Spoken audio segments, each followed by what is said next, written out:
বহু যোগ্য শিক্ষক বাদ যাবে এবং তৃণমূল যাদের কাছ থেকে টাকা নিয়েছে, টাকা শোধ করতে পারেনি, তাদের অনেকে আবার চাকরি পাবে। এইটা অ্যাকচুয়াল ডায়মন্ড হারবার মডেল। এটা তোলা তুলতে হবে, যা পাওয়া যায়, মানে পোড়া ভিডিও যদি পাওয়া যায়নি, এদের অবস্থা এরকম হয়েছে। এটা হচ্ছে ভাইপো মডেল। বালি পাচারের অভিযোগে আজকে সকাল থেকে রাজ্যের বিভিন্ন প্রান্তে ইডি তল্লাশি। খুব যথোপযুক্ত ব্যবস্থা হয়েছে। আপনি যদি তাকিয়ে দেখেন, সৌরভ রায়ের ডুপ্লিকেট, আপনার ডুপ্লিকেট এগুলো যদি দেখেন, ভয়ঙ্কর অবস্থা।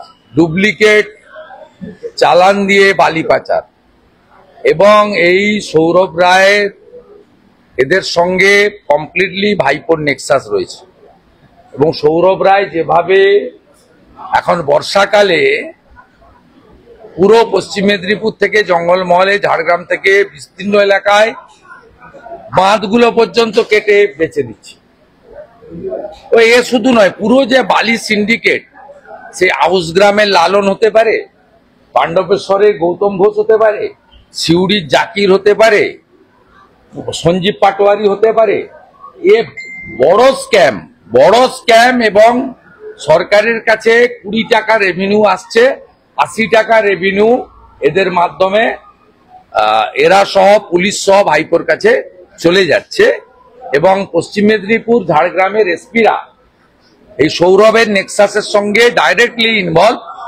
এই তদন্ত আরো গতি পাওয়া উচিত। প্রচুর তথ্য জনগণের কাছে আছে, প্রচুর ডুপ্লিকেট চালান আছে, পুলিশ অফিসারদেরকে দামি দামি গাড়ি ভেট দিয়েছে, তার ছবি আছে। এদের বিরুদ্ধে আরো কঠিন ব্যবস্থা তদন্তকারী সংস্থা নেবে, প্রয়োজনীয় তথ্য জনগণ পাঠাবে, এটা আমি আশা করি।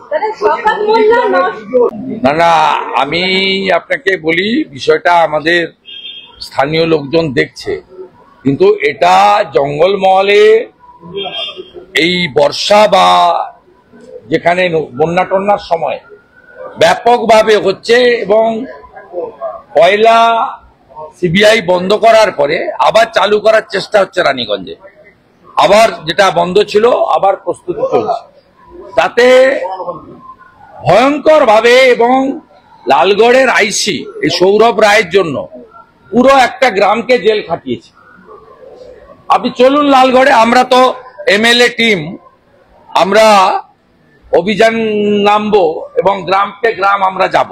গোপীবল্লভপুর থেকে, জামবনি থেকে, বিনপুর থেকে, কাঁসাই, সুবর্ণরেখা, এই বেল্ট, বাঁকুড়া, বিষ্ণুপুর এর এই যে অংশ, সারেঙ্গা থেকে শুরু করে একদম পুরো সোনামুখী পর্যন্ত ভয়ঙ্কর অবস্থা। পশ্চিম বর্ধমানেও তাই, বীরভূমেও তাই ভয়ঙ্কর অবস্থা। কোনো নদীর অস্তিত্ব নেই, সব টাকা ভাইপোর কাছে পৌঁছাচ্ছে এবং এসপিরা সব টাকা তোলার দায়িত্ব আছে, আইসিরা সব কাজ ছেড়ে এই বালির কাজ করছে। হরিদেবপুরে গণধর্ষণের ঘটনায় আমরা যা করার করছি, আমরা লেগে আছি এই ইস্যুটাতে। আমি আজকে নয়, গত 1 বছরের বেশি সময় ধরে লড়ছি। এবং যারা লালগড়ে অন্যায়ভাবে 65 জনকে জেল খাটানো হয়েছে, তাদের পাশেও আমরা দাঁড়িয়েছি। আমি ভিডিও কল করে তাদের সঙ্গে কথাও বলেছি। দাদা, হরিদেবপুরে জন্মদিনের পার্টিতে গণধর্ষণের অভিযুক্ত তৃণমূল কর্মী। মমতা ব্যানার্জি যতক্ষণ পুলিশ মন্ত্রী থাকবে, ততক্ষণ এই ধরনের ঘটনা প্রত্যেকদিন ঘটবে। আব্দুর রহিম বক্সী বলছেন উনি একজন বিধায়ককে বিজেপি নেতাদের গলায় অ্যাসিড ঢেলে দেবে। ওর কথা গুরুত্ব দেবেন না। আমি আবারও বলেছি, মালতীপুরে হারাবো, বিজেপি সরকারে এলে জেলে ঢোকাবো। ওর সঙ্গে ওর বাংলাদেশ আছে, বাংলাদেশে ওর কিছু প্রপার্টি করেছে, ও আতঙ্কিত। মমতা যে জায়গাগুলোতে মেড়া দেওয়ার জন্য জমি দেয়নি, আমরা সেই জায়গা দিয়ে ওদেরকে ঢোকাবো, পাঠাবো। অভিযোগ করেছেন যে তাকে তৃণমূলের তরফ থেকে ক্রমাগত মিশন ক্রিয়েট করা হচ্ছে, তাকে বলা হচ্ছে যোগ দেওয়ার জন্য।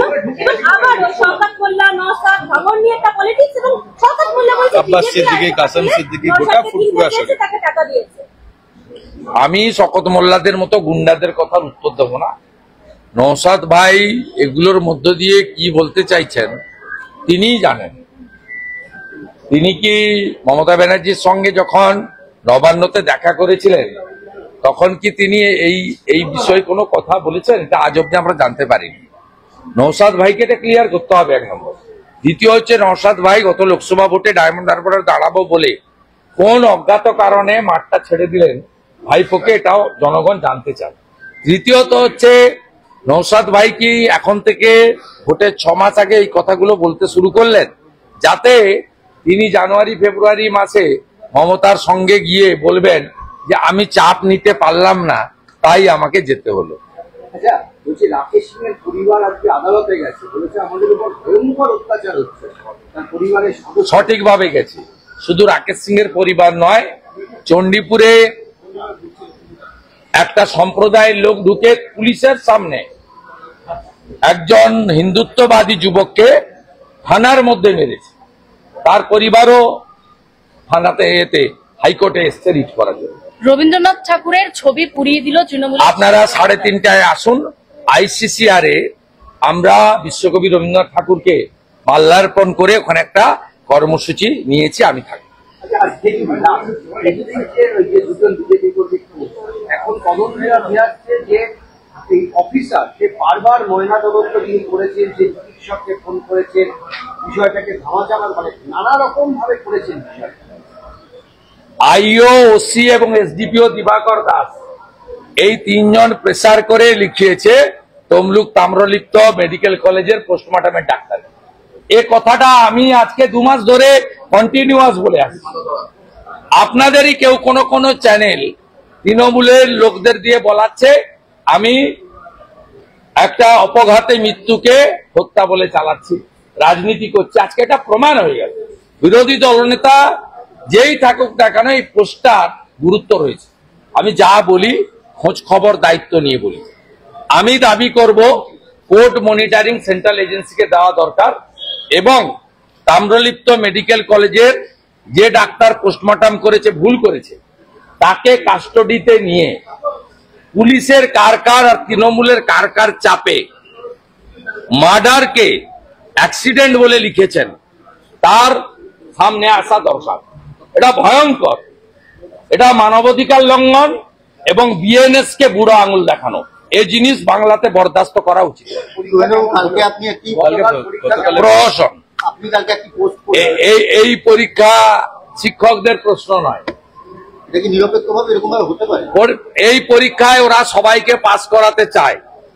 পাসের হার ব্যাপক হবে, কারণ ওদের হাতে যে 10 নম্বর আছে, 15 নম্বর আছে ভাইবা, সেখানে ওরা আরো দুর্নীতি করবে। বহু যোগ্য শিক্ষক বাদ যাবে এবং তৃণমূল যাদের কাছ থেকে টাকা নিয়েছে, টাকা শোধ করতে পারেনি, তাদের অনেকে আবার চাকরি পাবে। 156 জন, 152 জন। যা করার করছি, তথ্য প্রমাণ সহ যাব। আমি তো যাব না, পিটিশনারদের কাছে আমি পৌঁছে দেবো, তারা যাবে। আরো ভালো ভালো খবর দেখতে সাবস্ক্রাইব করুন বাংলা হান্টের ইউটিউব চ্যানেল। বাংলা হান্টের আরো খবর দেখতে নজর রাখুন।